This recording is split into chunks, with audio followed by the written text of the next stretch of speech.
Yeah, I appreciate that, bro. Actually, and speak with you. Okay, all right. Excuse me. So is the point being clear? Krishna is controlled and controlled by and attached to his own pleasure potency. The essence of that pleasure potency is love of Krishna or prema bhakti, and the height of prema bhakti and the personification of prema bhakti at the highest level is Radharani. So one who has love for Krishna can control Krishna and attract Krishna. And of course, Radharani is the highest level, therefore she completely controls Krishna. Is that point clear? So if that's clear, then we can read the page, page 15, bottom paragraph, which says attracting Krishna in your book. Does everyone have that? Yes, Pitashri. Okay, do you want to read that? Yes, okay. Please go ahead. Yeah. Attracting Krishna. Srila Rupa Goswami has started this devotional service attracts even Krishna. Krishna attracts everyone, but devotional service attracts Krishna. The symbol of devotional service in the highest degree is Radharani. Krishna is called Madana Mohana, which means that he is so attractive that he can defeat the attraction of thousands of cupids. But Radharani is still more attractive, for she can even attract Krishna. Therefore, devotees call her Madana Mohana Mohani, the attractor of Cupid. Right. So this is the point I was trying to make before, that Radharani is able to attract the most attractive, even the attractor of the Cupid, which is Krishna. So Krishna is Madan Mohan, attractor of the Cupid, and Radharani is Madan Mohan Mohini, attractor of the Cupid.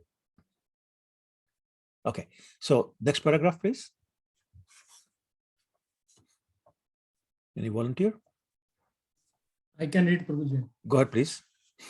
To perform devotional service means to follow in the footsteps of Radharani, and devotees in a Vrindavan put themselves under the care of Radharani in order to achieve perfection in their devotional service.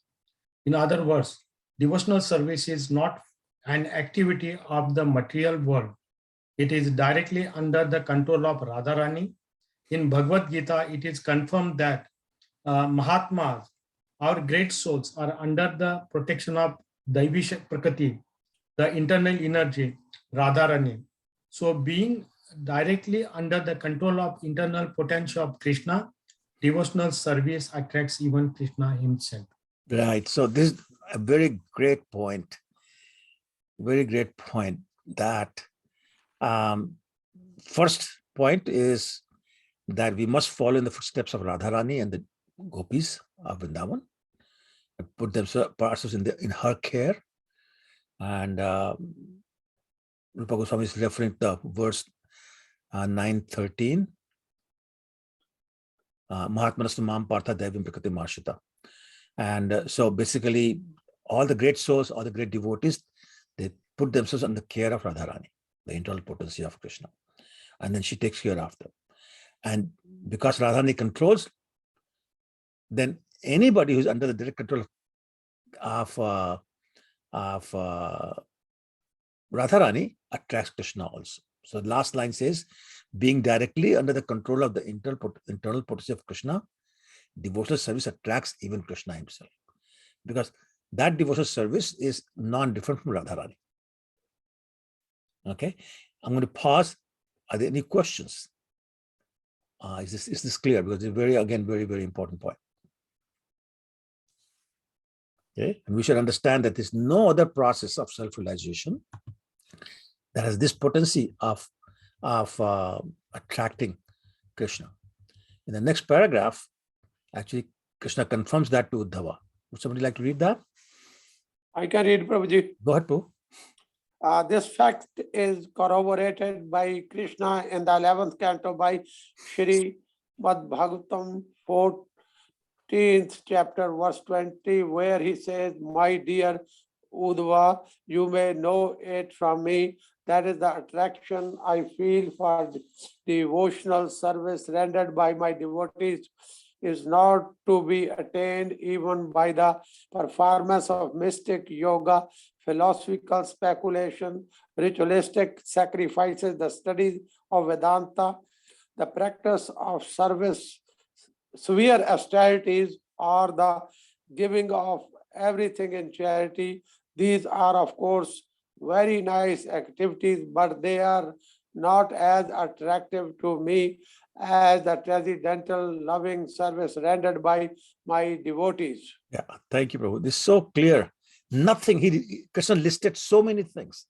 Yoga, philosophical speculation, sacrifices, studying the Vedas, practicing austerities, giving in charity. Nothing is as attractive to Krishna as the devotional service.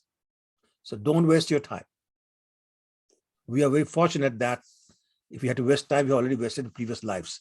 This life, we're trying to perform devotional service, which is what attracts Krishna.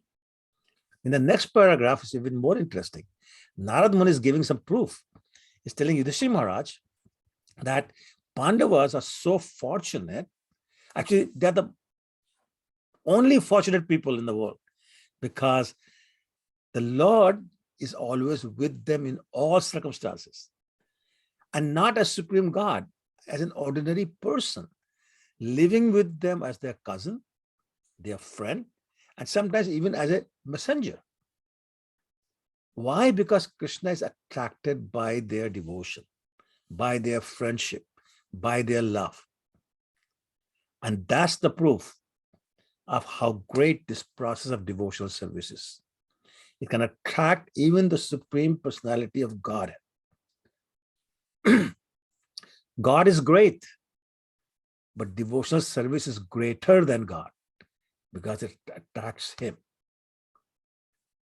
God is great, but God's devotees are even greater than him. I'm kind of reminded of the incident that one time somebody came to Srila Prabhupada and said, Srila Prabhupada, can you make me God? And Prabhupada said, no, but I can make you better than God. And he pointed at the picture of Yashoda Maya chasing Krishna with a stick in her hand, the Damodar Lila. And I said, see that? That Mataji is a devotee and Krishna is scared of her. So I can make you greater than Krishna. I will make you devotee. Would you like that?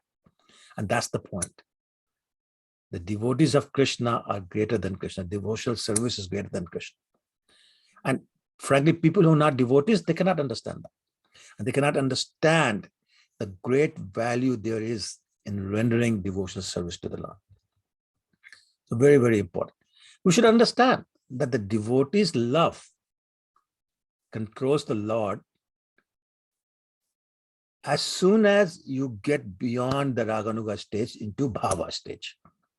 Of course, it's not as much control as the Prema Bhakti, but that starts at Bhava stage. At Bhava stage, the Lord bestows the love of Krishna upon the devotee, and therefore the devotee begins to attract the Lord, and he gets some control. Remember, Bhava is the preliminary stage of love. So it's there, the controllership and the attraction is there, but a very small amount. But when the devotee reaches the prema stage, the devotee actually enters the Lord's pastimes and starts to really attract and really control the Lord in a very personal and a very active relationship.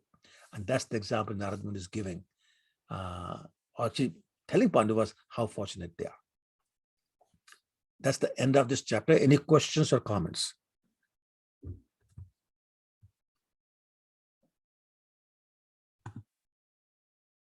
No? Okay, so then what I'm going to do is I'm going to share the screen, and I'm going to put one slide up. So basically, oh, sorry. Okay. Basically, this slide represents the entire chapter. So I took some time to put this slide together. So if you don't remember anything, just review this once in a while and you know the full chapter. So what did we say? We said there are 3 stages of bhakti, right? Sadhana Bhakti, Bhav Bhakti, and Prem Bhakti. We also said Sadhana Bhakti has 2 characteristics of the 6. It's Kleshagni, which is the removal of the distress, and the auspicious, the Shubhada. And we said that anything that's Shubhada must have 4 characteristics. We talked about benefiting everyone, attracting everyone, good saintly qualities, and happiness. Okay, we talked about all that. And then we said when we go past Sadhana Bhakti, we go to Bhava Bhakti, which has the 2 characteristics of Kleshagni and Shubhada that Sadhana Bhakti has, plus it has 2 more. We say this is rarely obtained and cannot be obtained by own efforts or Vedic rituals, etc., etc.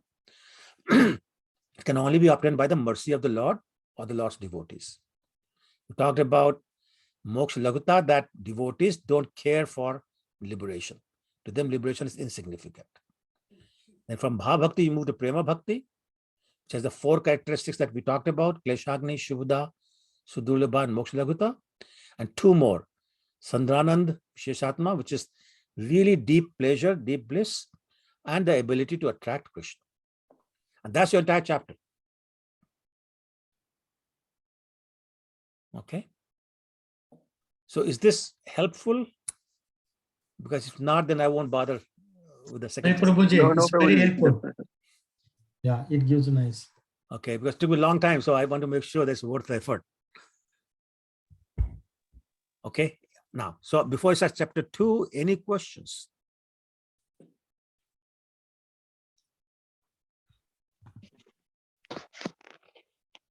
Hare Krishna, Prabhuji. Hare Krishna, beta, how are you? Good. How are you, Prabhuji? Good.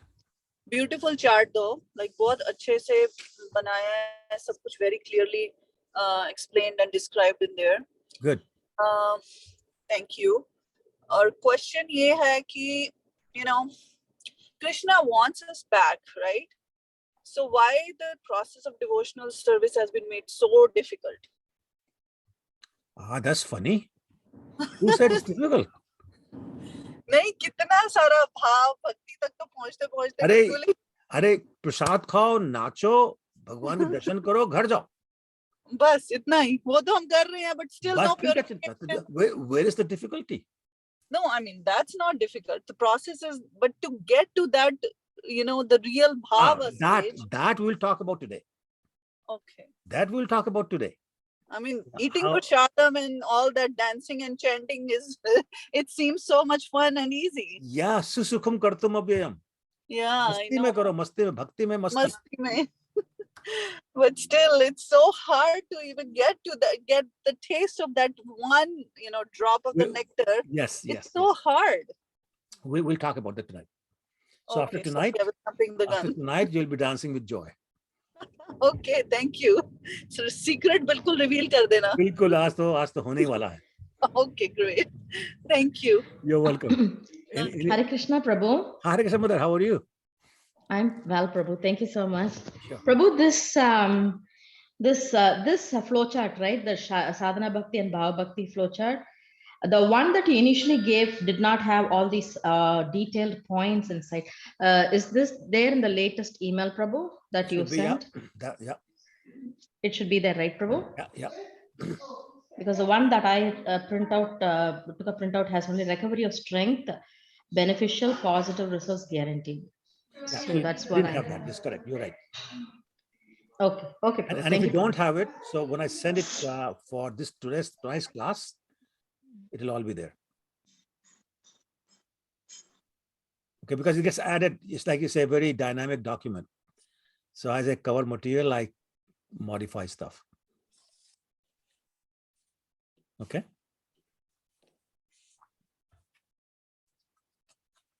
Any other questions or comments?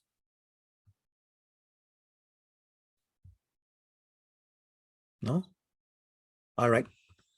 Then let's get started. Excuse me. So now we're starting chapter 2. And as I just showed you on the chart, that there are 3 categories of devotional service. What are the 3 categories? Anybody? 3 stages, you want to call it? Sadhana Bhakti, Bhava Bhakti, and Prema Bhakti. Thank you, Rajan Prabhu. Yes, exactly. So, and we talked about the 6 characteristics of those 3 stages. And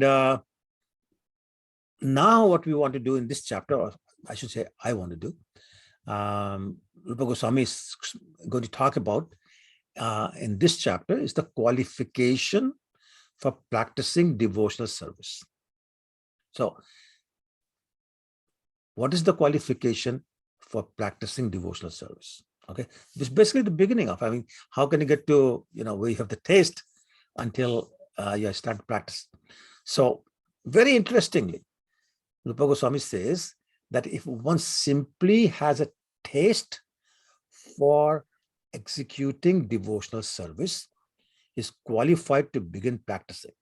Now, don't confuse this word taste with the taste that Nitya Tatta was referring to.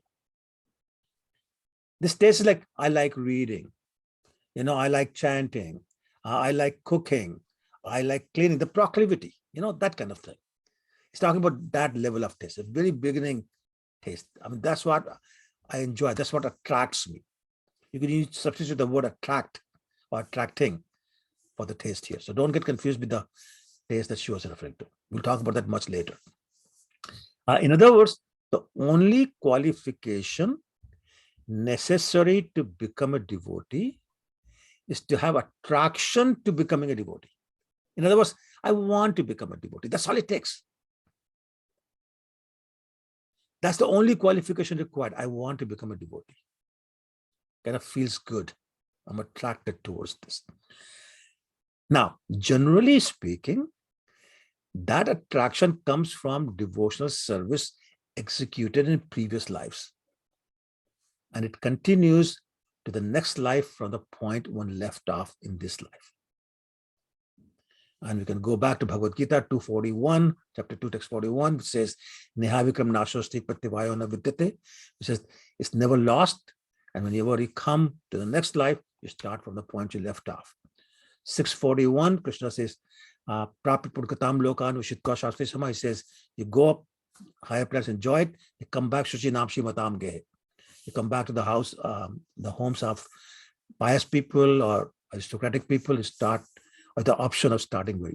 Or if you've been long-term devotee, Atva Yogi Nam Kule Bhavati Dhimta, you get birth to the house of devotees, and you start automatically from the point you left off. So the point is that you've done something in the past life, and you're starting from there. However, there's a problem with that reasoning. You may have caught that because I said you need to have attraction for performing devotional service. And then I said that attraction from performing devotional service in the previous life. But that's circular. Somewhere, somehow it must have started. So if the attraction for devotional service coming to me in this life from the previous life, then where did it come from the previous life? You can only go back so many times previous lives, somewhere it must have started. So therefore, there has to be something more than that. Right? Is that making sense? Perfectly, Prabhu. Okay, good. So where does it begin? So the answer is given by Rupa Goswami. He says, the devotional service begins with the causeless mercy of a devotee. Interestingly, Rupa Goswami did not say causeless mercy of the Lord, which is also true. But here, he's emphasizing the mercy of a devotee. Devotional service begins with the causeless mercy of a devotee. And by the mercy of the devotee, of pure devotee, I should say, one may unknowingly execute devotional service. It's called agyat sukriti. And you may recall the discussion we had about, ado shraddha tato sadhusan. So basically going back there again, it's the agyat sukriti. We don't even know that we got some sukriti, the credit, devotional credit, but that's the beginning of it. An example I like to tell everyone, and some of you may have heard me many times give that example, and that is A person goes to India and plants a mango tree and then comes back to Canada. 3 years later, the plant grows into a tree, a mature tree, and starts giving mangoes. One day, a devotee goes there, is walking on the street, gets to that tree, sits down in the shade of it because it's too hot, it's tired. He takes some rest, looks up, this lot of ripe mangoes. He's hungry, picks a few, eats them, and goes on his way.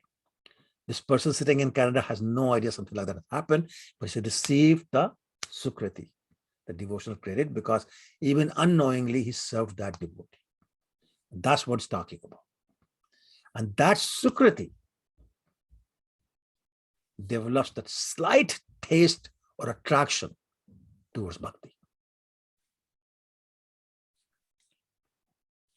And this attraction grows as one engages in more devotional service. So again, go back to this verse. Ado Shraddha Tato Sadhu Sang Ata Bhajana Kriya. That's what we're talking about here. As we engage in more devotional service, that attraction grows. Eventually, it qualifies one for serious commitment to sadhana bhakti. Now, it may take lifetimes, but it does happen. So, in Hindi, they say, boon boon karke ghada bharta hai. So drop by drop, it's all adding up. Eventually, you come to the platform of sadhana bhakti. Okay. तो जी घड़ा जो घड़ा है वो बड़ा तो नहीं होता जाता ना? Actually, it's good. If it gets bigger, even better.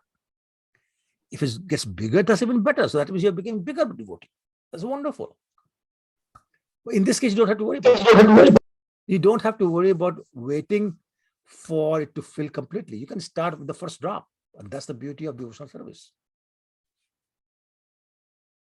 Right? Hare Krishna, Prabhuji. Sure, Hare Krishna. Just want to clarify, like you said, the attraction for devotional service should be there, right? To become a devotee. So my question is, where faith comes in the picture? Where what comes? Faith. Yeah, that's what I was just describing.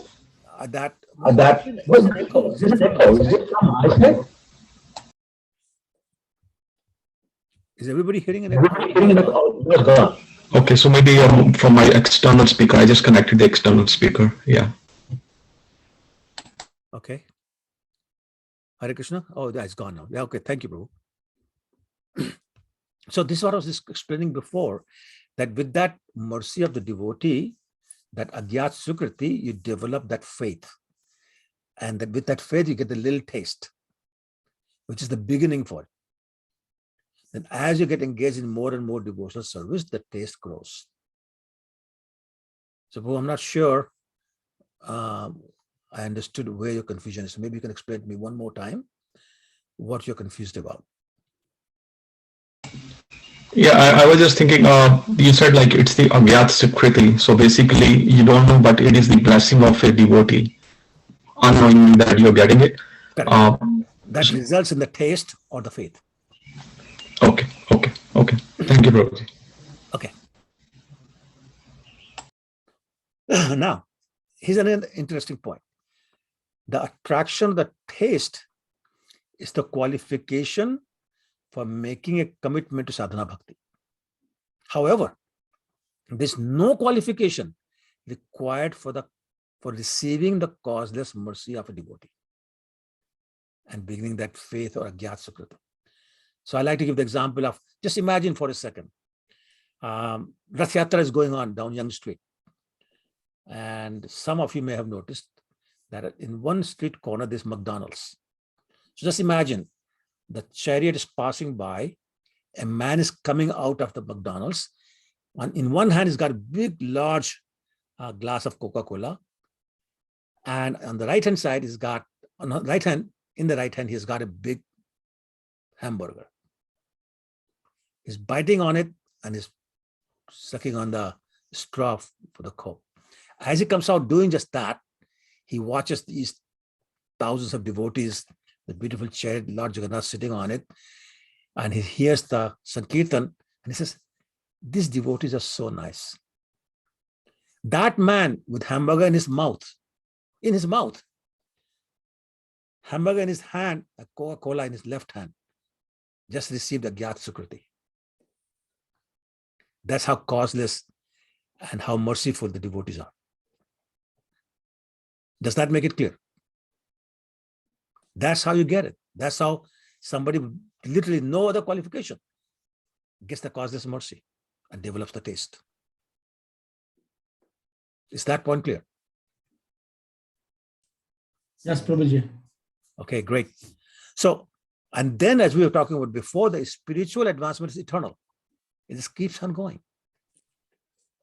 And basically it grows. The attraction to Krishna gained from previous advancement in devotional service remains in the heart and grows with further devotional service. And remember, again, it talks about sadhu sangha. So here the point is being made again. In the future life, it impels one to seek the association of devotees and take up the practice from where one left off. So Neha Vikram Nashosti, Suchinam Shivatam Gehe, and Itatis Janam Loke in the Athva Yogi Name Kule Bhavati Dimta. All three are being applied here. So we can see this in our practical life, that people come in with different levels of devotion in their heart.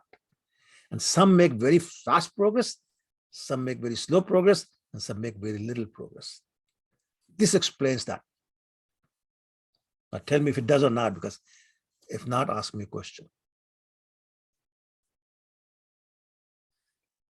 So we all started. Sorry, Prabhuji, can you please repeat the last part that you said? Yeah, so I was saying that depending upon what point of devotional service you left your previous life, when you come in this life, you walk into a temple, you're starting at that level, whichever level you left off at. So that's why sometimes you say, oh my God, this brand new person, but how come he's so elevated? Because he was elevated from his previous life. Or how come this man has been here for 6 months and, it's still nonsense? Because he started at a very low point. It's all coming from previous lives. Okay? Every one of us has started in this life at a different level of advancement. Okay, is that more clear? Yes, Prabhuji, yes. Thank you. You're welcome. Okay, so just to repeat, just to make sure it's very clear, one's qualification for sadhana bhakti depends upon the strength of the taste or attraction for Krishna or devotional service.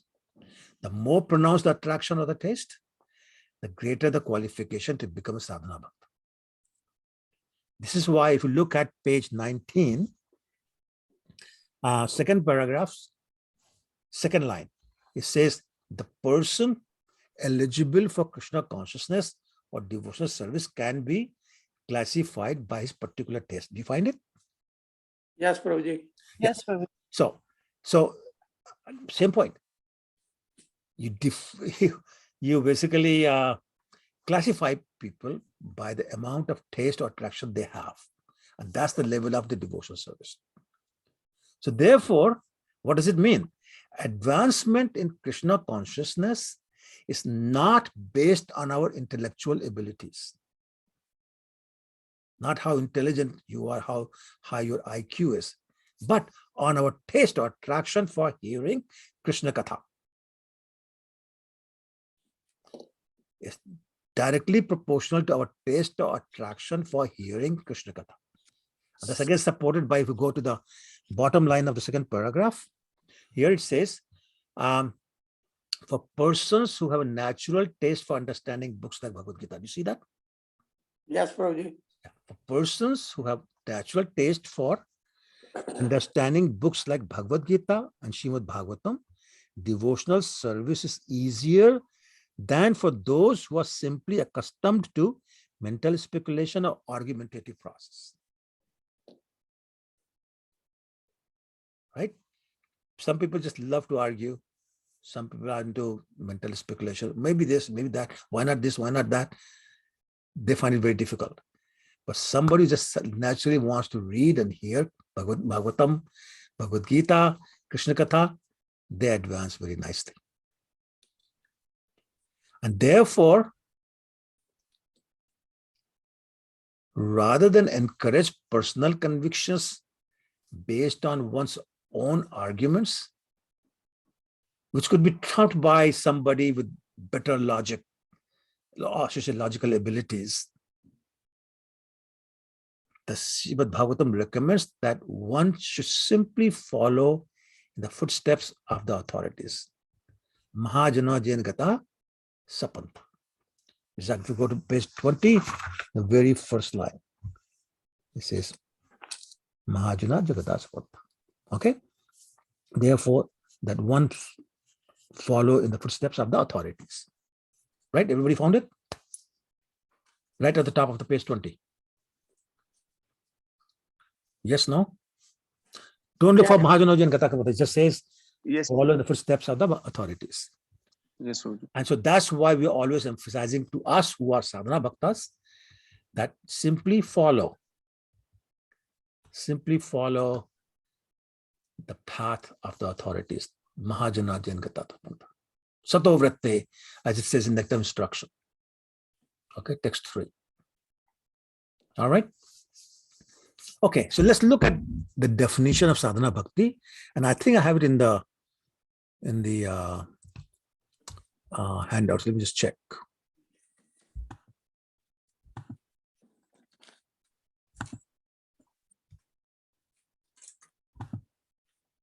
Yeah.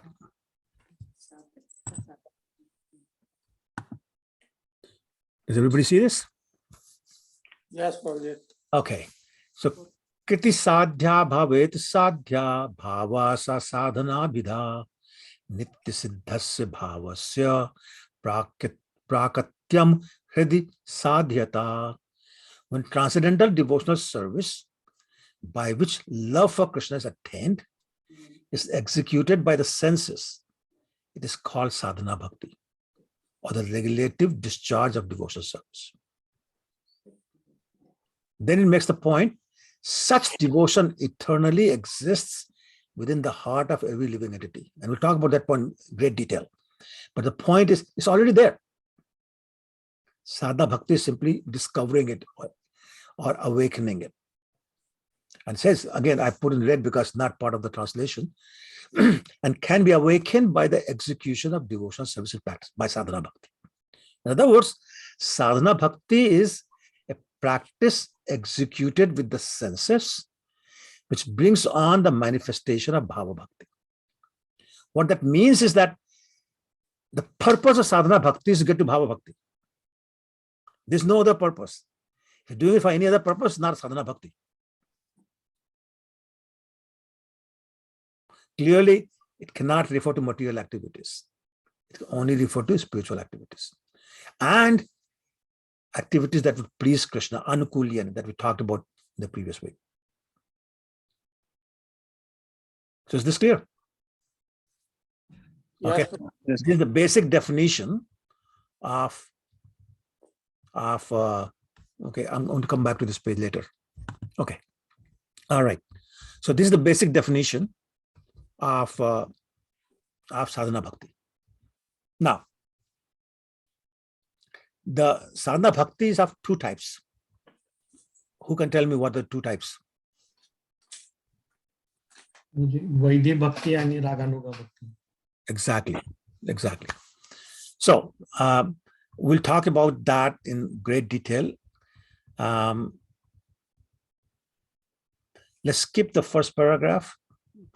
And let me tell you that the second paragraph on page 20, Rupa Goswami is proposing to describe the sadhana bhakti. And what's interesting is that the translation in English is devotional service in practice, right? Sadhana bhakti is translated as devotional service in practice. Now, the word practice or sadhana, it means to engage the mind and the senses in a particular type of work.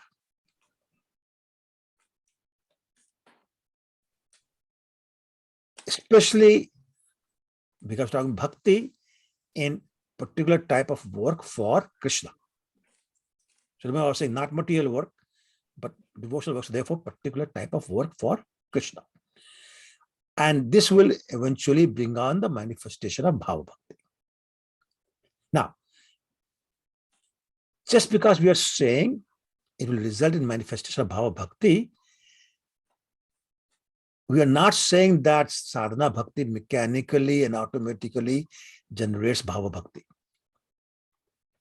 Bhakti is not mechanical, nor is it achieved by any mechanical process. So how do you get it? Only Bhakti causes Bhakti. Anybody who's making notes, note this down. Only Bhakti causes Bhakti. You could even say only Bhakta causes Bhakti. That would also be true. So only Bhakti or Bhakta causes Bhakti. Nothing else. Remember, we're talking about the verse that Lord Krishna was talking about to Uddhava, was referring to studying the Vedas, charity, fire sacrifices, all those kind of things. Nothing makes him excited. Only Bhakti does. And so how does Sadhana Bhakti bring the manifestation of Bhava Bhakti? Simply by purifying the heart. And when the heart is purified, there's gradually a genuine longing for the Lord's service that appears in the heart. And when service is executed with genuine longing in the heart, there's that potential of Sadhana Bhakti turning into or awakening Bhava Bhakti. Okay. So therefore, anyone or any devotee who wants to make tangible advancement in devotional service must not allow their sadhana to become mechanical or lacking in desire to serve Krishna. And I think this is where most of us fail. I know I fail because my chanting is mechanical, my arti is mechanical, my service is mechanical. You just do it, the muscle power, muscle memory. It just happens. Lacking desire to serve Krishna. The desire is not sincere. So that's where we fail. So this is why the point is being made that in order to make tangible advancement, we cannot, we must not, we should not allow our sadhana to become mechanical or lacking in the desire to serve Krishna. There must be a yearning in our heart to serve Krishna. And that yearning, by definition, is from the heart. Okay. Srila Prabhupada explains, excuse me, goes on to explain that the term practice that I was talking about is actually insufficient to fully describe the process of Sadhana Bhakti. So even though the translation is devotional service and practice, Prabhupada is saying the word practice has been used in Majburi. There's no other term that they could think of. He could think of. But he says it's insufficient to fully describe the process of Sadhana Bhakti. Why? Because generally speaking, I mean, practice is a very common word. The word practice connotes an endeavor to acquire some skill that one does not possess. So we practice to acquire or develop some skill that we don't have, right? For example, I mean, I was an avid tennis player. So you practice your backhand shot in tennis. You practice throwing a curveball in baseball. You practice bowling googly in cricket, right? You practice doing this because you don't have that skill. Of course, as I'm saying to you, it occurs to me that when we talk about doctors, we say they are in medical practice. We talk about lawyers, then law practice. And that scares me. I mean, they're playing with my life, but they're practicing. Oh my God, what are they trying to learn when I'm paying them? So it's scary. However, coming back to the context, Prabhupada is saying the word practice not sufficiently describing sadhana bhakti. Why is that? Because the practice of bhakti is different from all the examples I gave you. How? Well, unlike other types of practice, like we talked about cricket, we talked about tennis, we talked about baseball,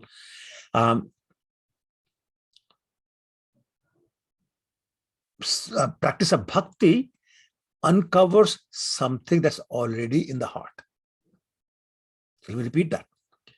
Unlike the other types of practice that I gave you examples of, sadhana bhakti uncovers something that is already in the heart. This practice is not for developing something artificial or something that does not already exist. It is simply uncovering what's already there.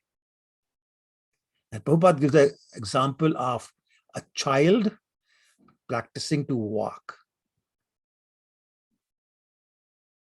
But the ability to walk already exists in the child. He's only practicing so he can walk better. Because a child with inability to walk, like unfortunately, if a child has a polio or something, cannot walk no matter how hard you try. So sadhana bhakti is simply a prescribed method for employing our senses and mind in such a way that our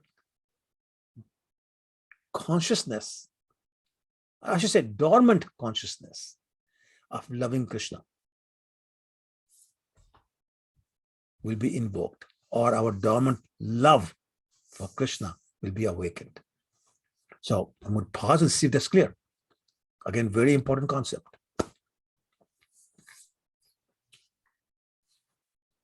Yes, Prabhuji, that is what you say, that we connect with the Lord, that with the sadhana bhakti, right? We connect internally with the Lord. Absolutely, absolutely, with the heart.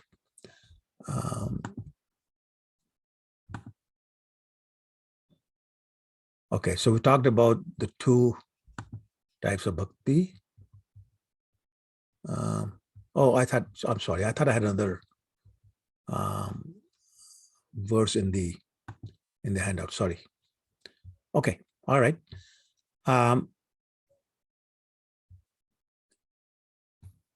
Okay, so any questions? Basically, the verse that I want to show you was, there's a very wonderful verse in Chaitanya Charitamrita Lila. It says, Nitya Siddha Krishna Prem Sadhya Kabhu Noy Shravanadi Shuddha Chitte Karay Uday, which means that the love of Krishna is already there in our heart. It's already there. It's not coming from any other source. When the heart is purified by hearing and chanting without offenses, this love naturally awakens. Okay, any questions? Because I'm going to skip the next paragraph. Hare Krishna, Prabhuji. Hare Krishna. Prabhuji, the handouts that you gave did not have that verse 22:105. Is there something updated you gave? Or? Yeah, no. So I did not put in the handout. Oh, okay. All That's right. what I was saying, that I thought I did, but I did not. Okay. No. That's why I had gone back to the handout, but I then realized I did not put it. Okay, Prabhuji. Yeah, thank you, Prabhu, for asking. But I'll confess something. My struggle is how much to give, just enough without being too much. And I never win that battle. I don't know where the answer is. So I struggle with how much to include and how much not to include, how much to speak, how much not to speak. So you just have to keep forgiving me. Thank you very much, Prabhuji. It's always fulfilling for us. Like, thank more. You. Yeah, they'll mange more, but it depends. Thank you. Person to person. Yes, of course. So, Prabhuji, somebody wants to read the third paragraph on page 20. There are certain prescribed methods. I can read it, Prabhuji. Go ahead, Prabhu. There are certain prescribed methods for applying our senses and mind in such a way that our dormant consciousness for loving Krishna will be invoked. As much as a child with a little practice can begin to walk, one who has no basic walking capacity cannot walk by practice. Similarly, Krishna consciousness cannot be aroused simply by practice. Actually, there is no such practice. When we wish to develop our innate capacity for devotional service, there are certain processes which, by our accepting and executing them, will cause the dormant capacity to be invoked. Such practice is called Sadhana Bhakti. Right. Hare Krishna. So is that clear? That is just I mean, I had Yeah. explained that, but then I wanted to read. Yeah, you already explained, Prabhuji, that. Yes, Prabhu. So I just want to make sure that everybody's on the same page. Okay, all right. Now, very interesting discussion coming up. Prabhupada further clarifies by explaining that the living entity in this world is insane. Pagal. 100% insane. Because the living entity performs activities that cause his own suffering by forgetting their own identity, forgetting the simple principle that Lord Chaitanya explained, Jiver Swarup hoy, Krishner Nityadas. The intrinsic identity, eternal identity of the living entity is the servant of Krishna. And therefore, by forgetting that identity, the living entity increases his entanglement in this miserable world. Increases. And instead of performing activities that will liberate, a person deliberately works extra hard to stay in the material world, even in hellish conditions, and declares himself sane or really smart and successful. And I'm sure you can see people all around you who are falling in this category. I want to give an example.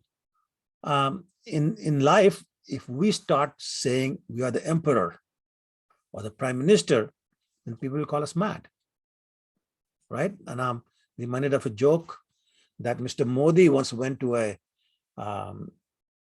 mental health institute. In the old days, we used to call it lunatic asylum, but not, that's no longer politically correct. So we say mental health place. Anyway, so he went there to visit, and a man met him on the gate. And this man was to be released that day from the mental health place. So he welcomed him and he said, "Who are you?" He asked Mr. Modi. And Mr. Modi said, "I am the Prime Minister of India." And the man started laughing hysterically. He says, "Aajao, aajao, aajao, aajao. This is what I was saying when I came here 2 years ago. And you'll get cured, don't worry." So, and that's the point. Like you tell somebody, you know, and this was the Prime Minister actually, but otherwise, if you go around telling people I'm the Prime Minister of Canada or India, whatever, you're a madman, right? How is that different from us calling ourselves an Indian or a Canadian, tall person, short person, rich person, poor person, instead of calling us by our real identity, I'm a servant of Krishna. And how many of us, if asked, "Who are you?" will say, "I'm a servant of Krishna." But we don't get it, do we? Rupa Goswami compares the spiritual master to a psychiatrist who brings his patient, the disciple, to sanity by prescribing a therapeutic behavior of chanting. The spiritual master brings out the disciple's original sane consciousness by prescribing the practices of sadhana bhakti. Is that clear? So we are all mad. We are all insane. Sorry if you're shocked. Yes, Prabhuji, you know, Gopal Krishna Maharaj said the brainwashing, right? That's why we need that. Yeah. Okay, so somebody wants to read the bottom paragraph, page 20. Every living entity. Read, Prabhuji. Go ahead, please go ahead. Every living entity under the spell of material energy is held to be in an abnormal condition of madness. In Srimad Bhagavatam, it is said, generally the conditioned soul is mad because he is always engaged in activities which are cause of bondage and suffering. Spirit soul in his original condition is joyful, blissful, eternal, and full of knowledge. Only by his implication in material activities has he become miserable, temporarily, and full of ignorance. This is due to vikarma. Vikarma means action which should not be done. Therefore, we must practice Sadhana Bhakti, which means to offer Mangalarti, Titi worship in the morning, to refrain from certain material activities, to offer obeisances to spiritual master, and to follow many other rules and regulations, which will be discussed here one after another. These practices will help one become cured of madness. As in man's mental disease is cured by the directions of sacred soul, this sadhana bhakti cures the conditioned soul of his madness under the spell of Maya, material illusion. Yeah. So I'm going to repeat that last line. As a man's mental disease is cured by the directions of a psychiatrist, so the sadhana bhakti cures the conditioned soul of his madness under the spell of Maya. So basically, sadhana bhakti is the only way to get rid of our insanity or madness. That's the only way we can get rid of the spell of Maya. So the formula is to perform sadhana bhakti, or at least start with that. Okay. We're going to go to page 21. And basically, it discusses the essence of sadhana bhakti. So what is the essence of sadhana bhakti? It is to fix our mind on Krishna. In other words, thinking of Krishna all the time. Man mana bhava mad bhakta. If you go to the third line on this page 21, it says, my dear king, one has to fix his mind. You see that? On Krishna by any means. This is one small line. Yes, Prabhu. Yeah? Yes, Yeah. Yes, Prabhuji, I see it. Good. So basically saying somehow or the other, yena kena upayena, somehow or the other, fix your mind on Krishna. Now here it's not saying in a inimical mood or friendly mood. It doesn't matter. Just do it. And that is real Krishna consciousness and the beginning of sadhana bhakti.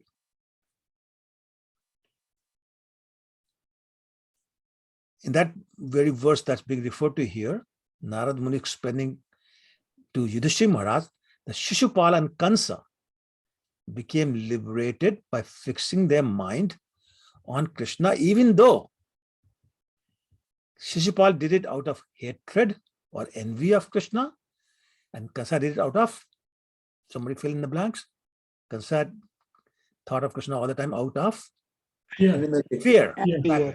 Out of Enmity. fear. And that is the power of remembering Krishna. If one fixes their mind on Krishna for any reason, they will be purified.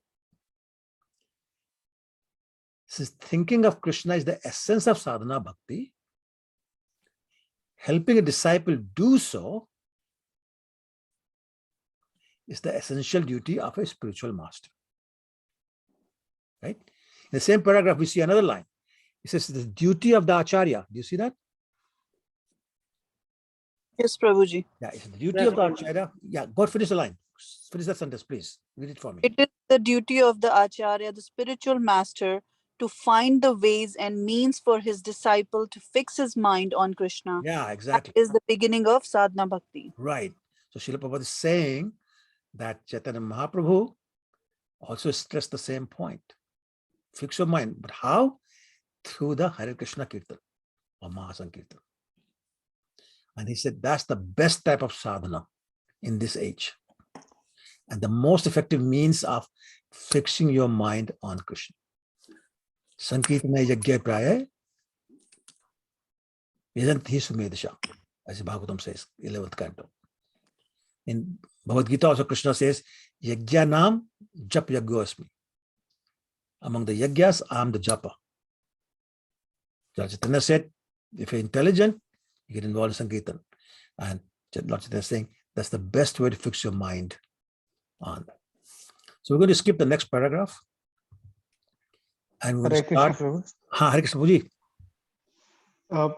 Prabhu, so when Kamsa and Shishpal they left in the mood of hatred and fear, right?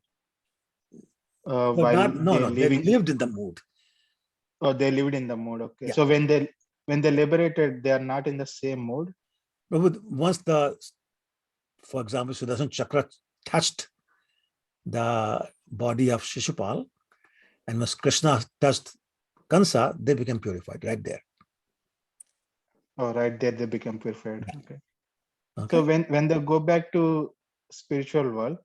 So remember, they are merging in the Brahman effulgence. Oh, Now, Brahman. Shishupal was different because he was Jai and Vijay. So that's a different story. But generally speaking, when a demon is liberated by Krishna, they merge in the Brahman effulgence. No service there, no personal contact there. Just stay there and enjoy the light. And they might come back to material world A lot for of the them do. social welfare. Pretty well come back. Yeah, that's right. We talked about that a couple of weeks ago. Okay, thank you. Okay, sure. Anybody else?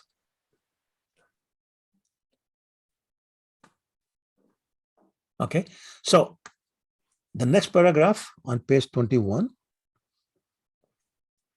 Chaitanya Mahaprabhu has given us an authorized program. So basically talking about the same point, except adding that the example of Ambarish Maharaj, who fixes mind on Krishna and all his other 10 senses. Savai Mana Krishna Padar Vindeo. You might remember he engages his eyes in looking at the form of Krishna, ears in hearing Krishna Katha, nose in smelling the Tulsi flower, Tulsi leaf or the flower offered to Krishna, and so on and so forth. All his senses were engaged in thinking of Krishna and service of Krishna. So similarly, anyone who tries to fix his mind and his senses very rapidly makes progress in successfully reviving his Krishna consciousness. Okay. In the next paragraph, which is the last paragraph on page 21, Rupa Goswami introduces two types of sadhana bhakti that we already talked about: Vaidhi bhakti and Raganuga bhakti. So Vaidhi bhakti, as the name implies, there are lots of regulations. I must follow these regulative principles.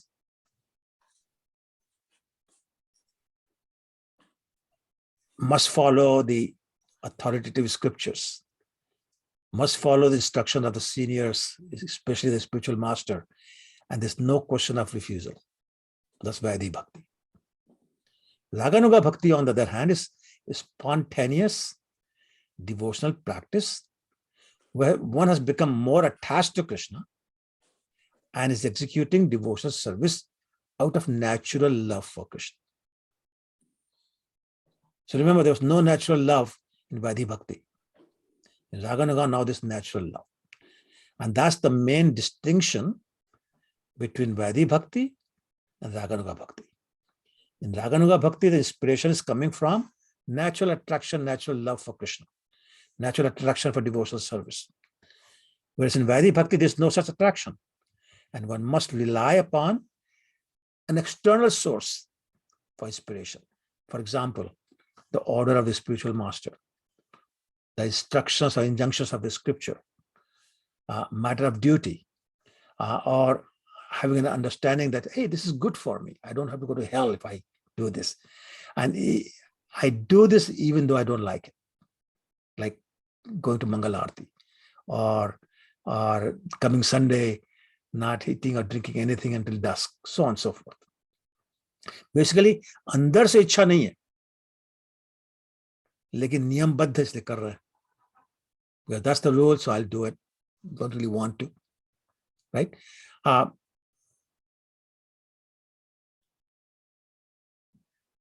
example that's coming to my mind is sometimes we suppress our taste in watching television.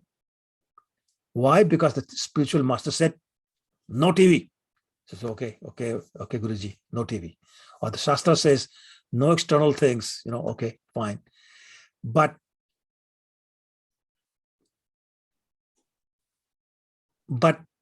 when we develop real attachment for devotional service and start to automatically and lovingly, spontaneously perform it,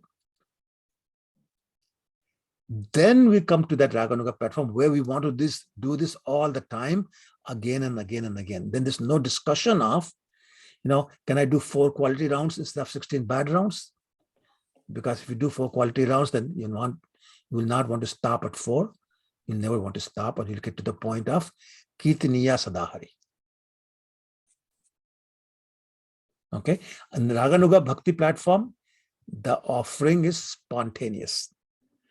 The love is spontaneous. The service is with spontaneous love. You just want to do it. Okay? Is that clear?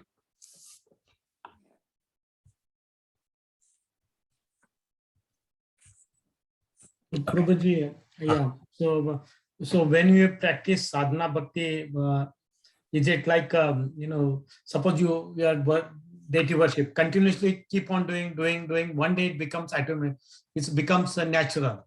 That's how you look at it. Yeah. So I mean, I can give another example, which is actually prema bhakti, but still idea is the same. You know that Lord Chaitanya used to visit Gadadhar Pandit every day in his Radha Totinath temple, and he would ask Gadadhar Pandit to read Srimad Bhagavatam, and more often than not, he will ask him to read from the 7th canto, not 10th canto, 7th canto, the pastimes of Lord Nrsimhadev and Prahlad Maharaj. And once Gadadhar Pandit finished reading it, you know what Chaitanya Mahaprabhu would say? Can you read this again? She'll read the entire, whatever 8 chapters are there, all over again. And Chaitanya Mahaprabhu said, can you read that again? That's what I'm talking about. There's no satiation. You chant and you want to chant more. You hear, you want to hear more. You're serving, you want to serve more. You're cooking, you want to cook more. You don't want to stop at 4 things. You want to make 56 things. You want to make 108 things. You make 512 things. There's no ending because you just don't feel like stopping. It becomes a volunteer. It's own. Because of what? Volunteer. It's come from internal. It's come from inside, yeah. It's coming from inside. It's from the heart. Okay. It's like sometimes mothers can relate to that. They just want to do something for their child. They want to stop doing it. They want to do more and more and more and more. And that's what happens. We do more and more and more and more for Krishna. It's like, what more can I do? I want to do more. It's not enough. What can I do? What more can I do? And you start crying. I'm not doing enough. What more can I do? Okay. Yeah, thank you. Sure. So let's go to page 22. And would somebody like to read the first paragraph? Rupa Goswami defines.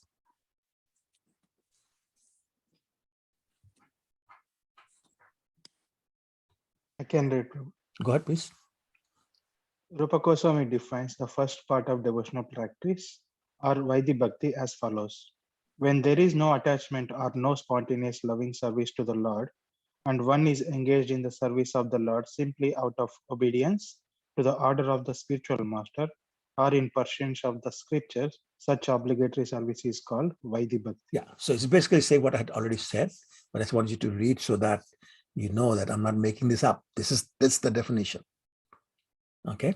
Now, one other point I want to make is we should not think of Vaidhi Bhakti as something negligible, something you can belittle.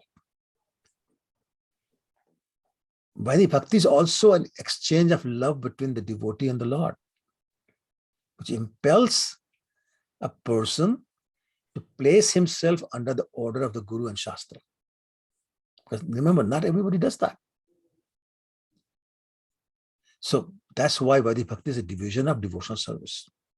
The difference is there's a pressure from someone outside, like a Guru or Shastra.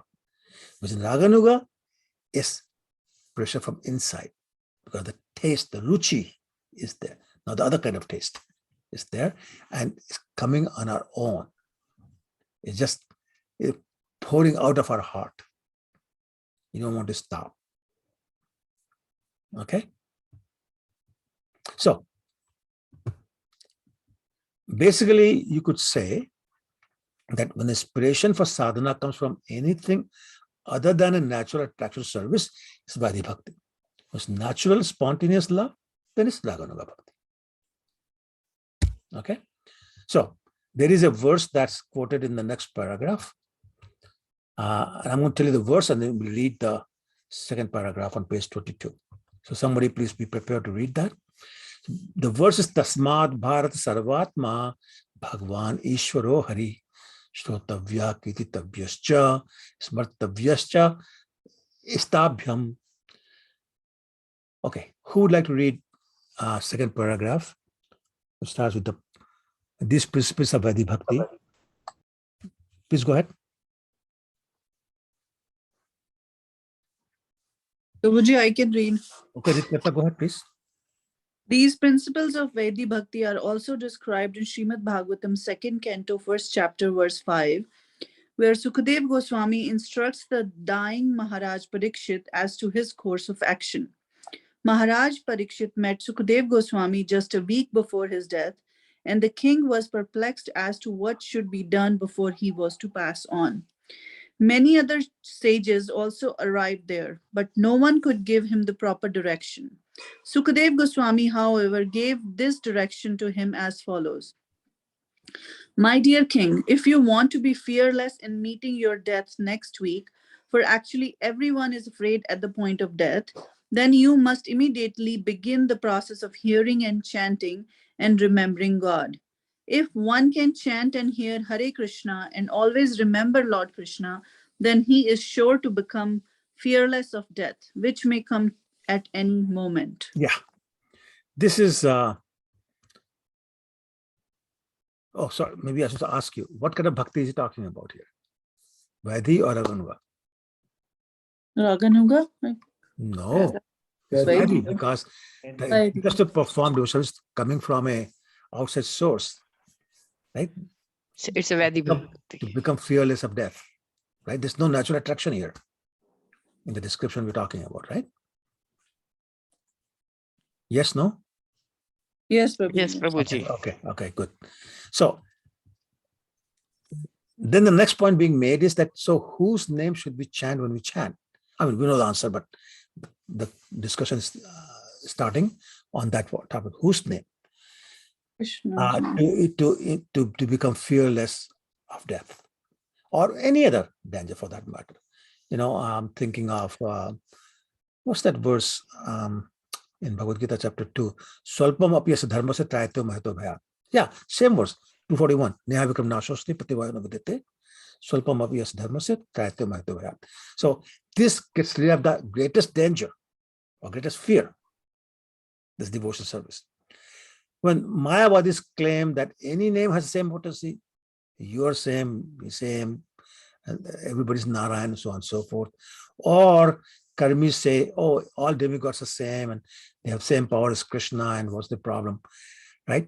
No. Let's go to Srimad Bhagavatam.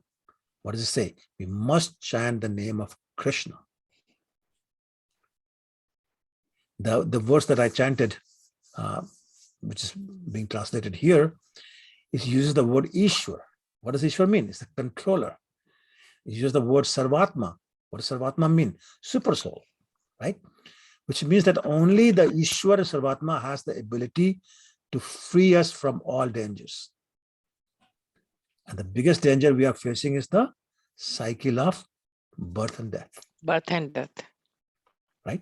Therefore, Padma Purana says, always fix your mind on Krishna.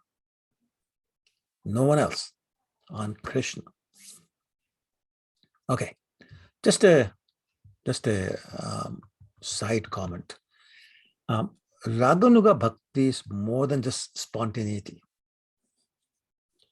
It's a service that is motivated exclusively by love and untouched by any other consideration.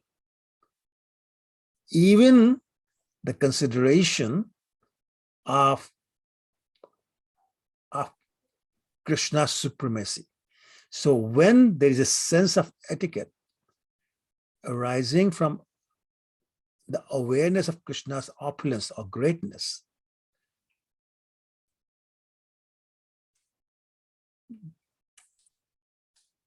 then that awareness of his majesty, Lord's majesty, turns Raganuga Bhakti into Vaidhi Bhakti. So even though it may be spontaneous, it may be, love in the heart, but if that awareness of Krishna's majesty is there in the heart, then Raganuga Bhakti is not there, it's Vaidhi Bhakti. In other words, when we are serving Krishna, knowing he's the Supreme Personality of Godhead, he is the Supreme Lord, is the controller of the controller, we're serving in a mood of awe and reverence, we're not on Raganuga platform.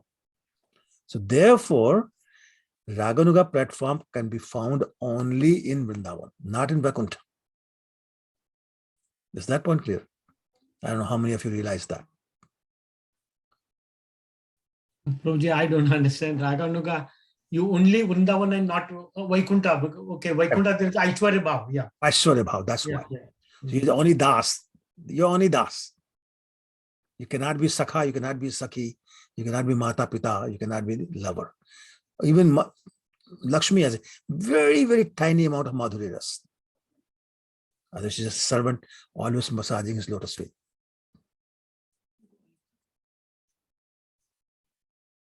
Okay? Shocked? Prabhuji, I have one question here. Go ahead. Yeah, go ahead. Because the way, these are not bound by any rules or regulation. It's No. Vaikuntha, you're bound by the rules and regulations. No, I'm talking about the Raganuga. Okay, sure. Yeah, Okay. coming back to the Raganuga. This is a spontaneous love and all that. So, because we see some example of Sahajiyas, Srila Prabhupada talks about Sahajiya, right? So how to differentiate between the Sahajiya? Also, they believe, they can do anything with the But Sahajiyas are not devotees. Prabhu, Sahajiyas are offenders, not devotees. But how to distinguish them, or how to tell them that this is a... That's what I'm saying. Sahajiyas are not even devotees. So we don't even discuss them. They're not devotees. They're not in this discussion. They're offenders. They're not Vaidhi, they're not Raganuga. They are rascals. Hare Krishna, Prabhu. Prabhu, can you give the definition of a Sahajiya Panthi? What is Sahajiya Panthi? Oh, sure. Thank you for asking. Sahajiyas are those people who show off their devotion in an artificial way. And instead of following in the footsteps of Mahajans, they try to imitate Krishna and Radha. So they become Sakhis and they become Krishna and they have basically sexual affairs. Oh, okay. And Thank you. That is not bhakti. Okay. Sometimes they'll pretend to be manifesting sattvic vikars. They're crying, they're laughing like mad people, and they're falling on the floor and fainting. All show.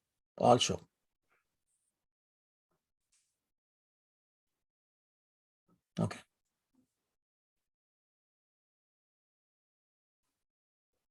Prabhu, yesterday I was watching a video by a ISKCON devotee, and he was giving a explanation of Sahajiya Panthi.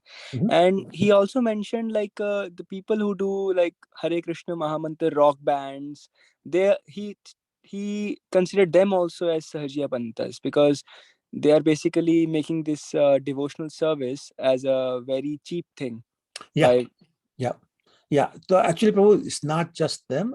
Even in our temples, a lot of people, they sing and they dance for show. And they're not interested in seeing whether Krishna is being pleased. They're interested in seeing how many people are admiring me, my singing, my dancing. And that is all such bogus rascaldom. They're basically turning devotional service into sense gratification. And that's always offensive. Thank you, Prabhu. Sure.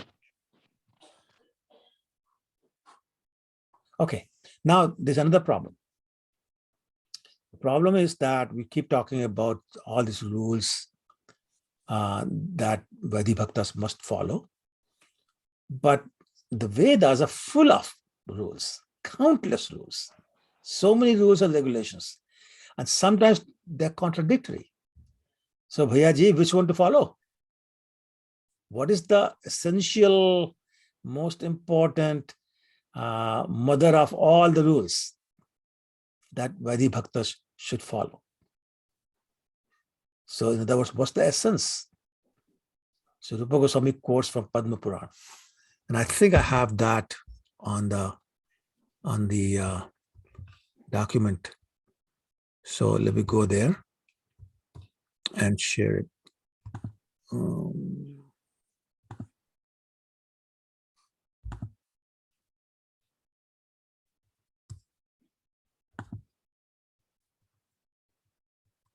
There, okay. So somebody wants to read the verse? Yes, true.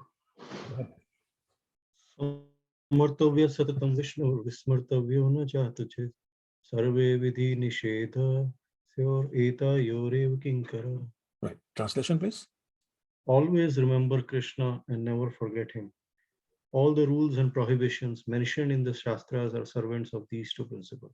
Thank you, Prabhu. So I just want you to focus your attention on the word servants of these two principles. All the rules and prohibitions mentioned in the Shastras are servants of these two because they're subordinate. So the primary rules are always remember Krishna, number one.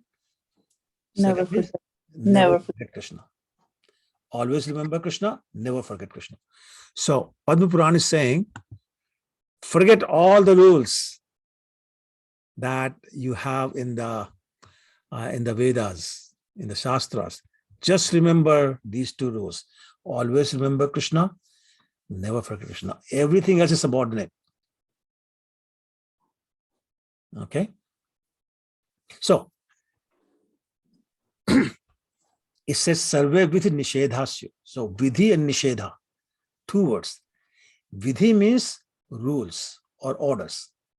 Nishedha means prohibitions or regulations. Yamanya.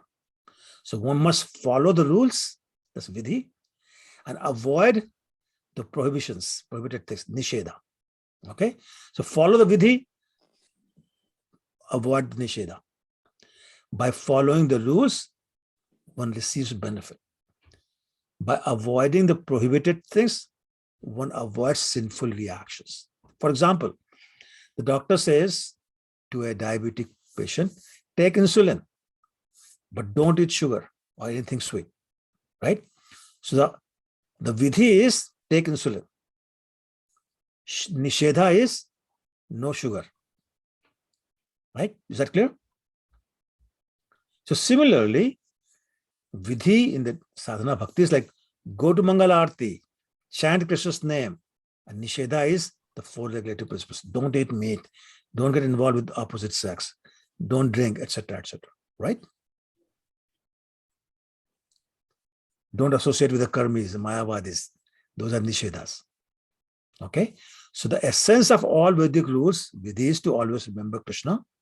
The essence of all Vedic regulations, nishedha, is to never forget Krishna. So please, everybody say it loud. Always remember Krishna, never forget Krishna. Unmute yourself and say it. Never forget Krishna. Always remember Krishna, never forget. Never forget. If we can always remember that, always remember that. Always remember to always remember Krishna. Always remember to never forget Krishna. Never forget to forget Krishna. No, to remember Krishna, sorry. Okay? So, the single vidhi, single nishedha, okay, is what we need now. So, that one single nishedha saves you from all the bad reactions. And that one single vidhi gives you all the benefits from all the other vidhis. Right? It's applicable universally. And that's what the top line of the first paragraph on page 24 is saying. Basically, it's the Jews. The Jews. The first paragraph says, the first line, the regulative principle is applicable to all varnas and ashrams, the castes and occupations of life. So whether you are brahmachari, sannyasi, whatever, brahman, kshatriya, whatever, is applicable to everyone. So, and again, the point is, if you follow Varnashram very religiously, but don't follow the rule, always remember Krishna, never forget Krishna, then everything's wasted. There's no benefit, no protection from Varnashram, following Varnashram, if you don't remember, always remember Krishna, never forget Krishna. Okay, so now we're going to skip most of this page and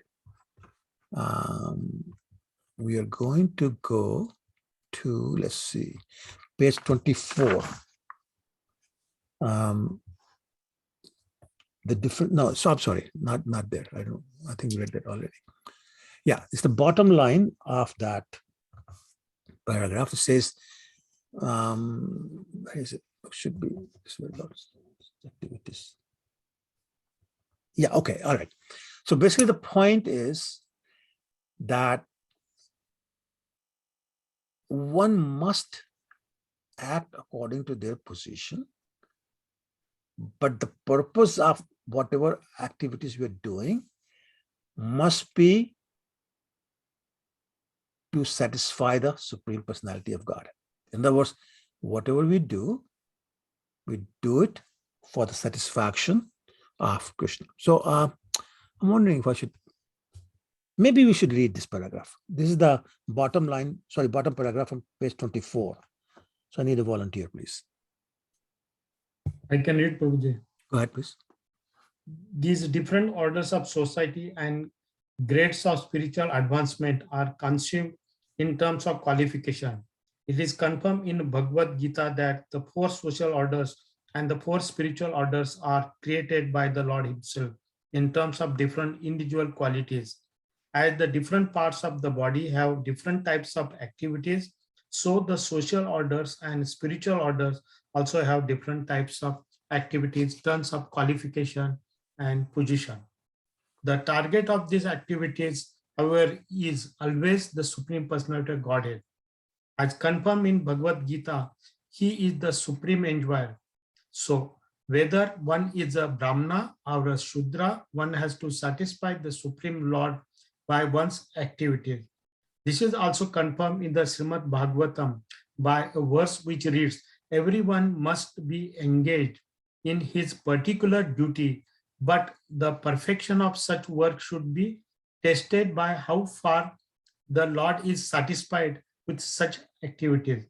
The injunction here is that one has to act according to his position, and by such activities, one must either satisfy the Supreme Personality or else fall down from one's position.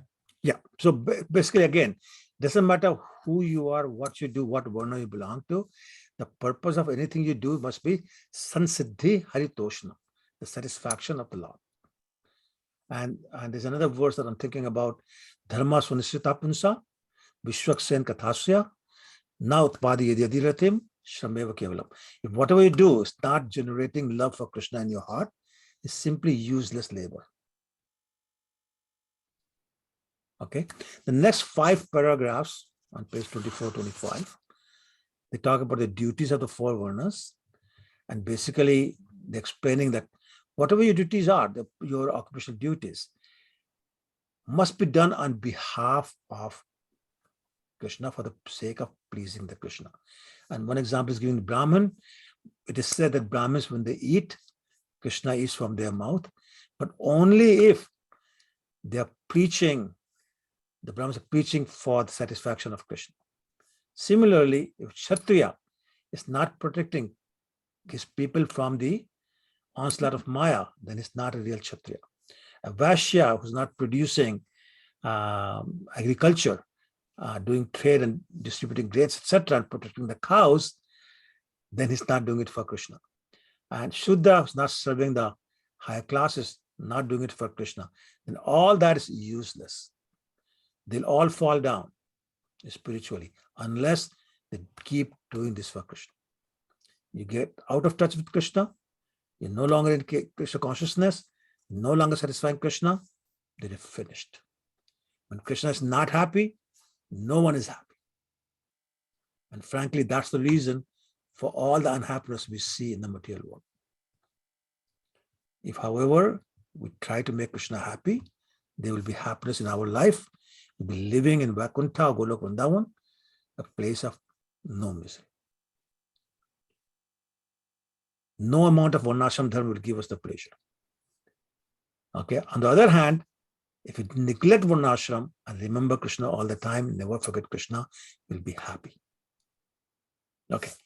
I'm running out of time, so I'm going to jump to the last paragraph on page 26. Not read it. I'm just going to explain this, that always remember Krishna and never forget Krishna is the most important Vedic injunction. But I'm not saying that you disregard other injunctions, because they may be an assistant to our Vaidhi Bhakti, provided they are aimed at remembering Krishna. In those cases, the rules and regulations, I'm talking about subordinate rules and regulations, they purify us, making it easier for us to remember Krishna. Okay, it's like the 9 processes of devotional service. The first 3 are Shravanam, Kirtanam, Vishnu Smaranam. They are the primary ones. The other 6 are basically in support of the first 3. They purify us, so our quality of hearing and chanting is better. Okay, and basically there's a quote on the last paragraph of page 26, 27. But the point is same, that whatever we do it with the purpose of remembering Krishna. And we do it for pleasing Krishna, for the satisfaction of Krishna. That's the only thing that's acceptable. That's the only thing we should be focusing on. That's the only thing we should remember.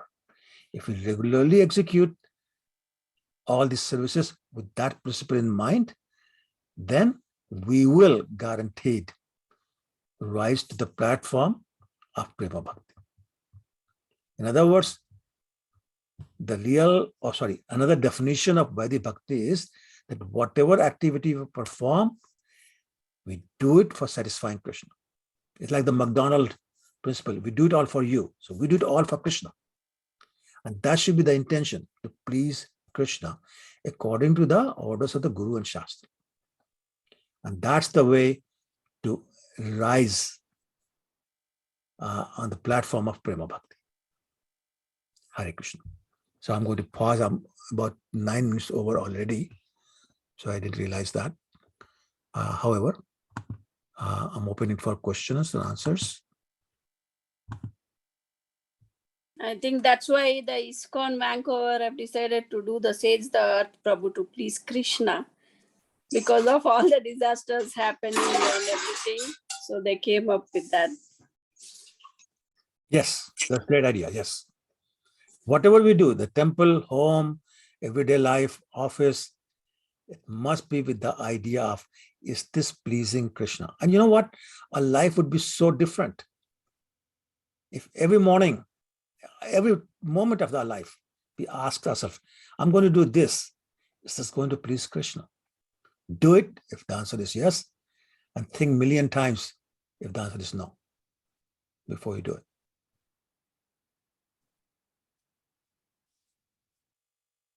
Hare Krishna, Prabhuji. Hare Krishna. You quoted that verse, Swanusitasya dharmasya vipakshena katha suya. Yes, bro. कई बार सुना है ये मैंने, but exact इसका reference I was trying to do Google, could not find. Oh, Prabhu, this is First canto, right? Canto 1, chapter 1. Yeah. Sorry, it's chapter 2, text 7 and 8. Or where the glorification of the hearing and the association of devotees. Right. This is the whole series of these verses. Okay. Yeah. Okay. Thank you, Prabhu. Sure, bro. Yeah. So these two Atapamrit Vishkreshta Gun Karma Bhagsha, that's Sansiddhi Martoshnam. And the other one is the Vishwashat Kathansa. Na Utpadi Yadiratim Shameva Kevalam. Very, very important verses. Yes. Thank you, Prabhuji. Sure.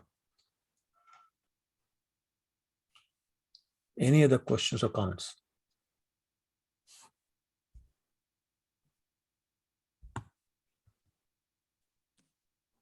Okay. All right, then I guess time to go and remember Krishna. So Thank you, Prabhuji. thank you very much. Hare Krishna. हरे कृष्णा पिताश्री Hare Krishna भी Krishna, remember तभी हो सकते हैं जब blessing हो जब क्या हो? जब भी ब्लेसिंग हो तभी रिमेम्बर हो हाँ, सकते हैं absolutely. पिताश्री Absolutely. I mean, then we need blessing without the blessing, we can't even become a devotee. That's what we talked about today, right? Yeah. We need a devotee's blessing to become a devotee. Bhakta causes bhakti, bhakti causes bhakti. तो आप सब आप हमें bless करके जाया करें please हम आपको करेंगे आप हमें करें हाँ ये बात सही है बात सही है हाँ हम देंगे हम देंगे भी और मांगेंगे भी ददाति प्रतिगृह्णाति. That's right. There you go. Very true. Very true. Thank you Pitashri Thank you, first class. Thank you. Thank you. Thank you, Prabhuji. Thank you, Prabhuji. Thank you so much. Hare Krishna. Thank you, Prabhuji. Hare Hare Krishna. Krishna. Vancha Hare kalpa Krishna. vasya kripa sindhu pati Thank you, Prabhuji. Thank you, Thank you, everyone. Beta. Hare Krishna. Hare Krishna, everyone. Hare Krishna Hare Hare Krishna Hare Krishna. Hare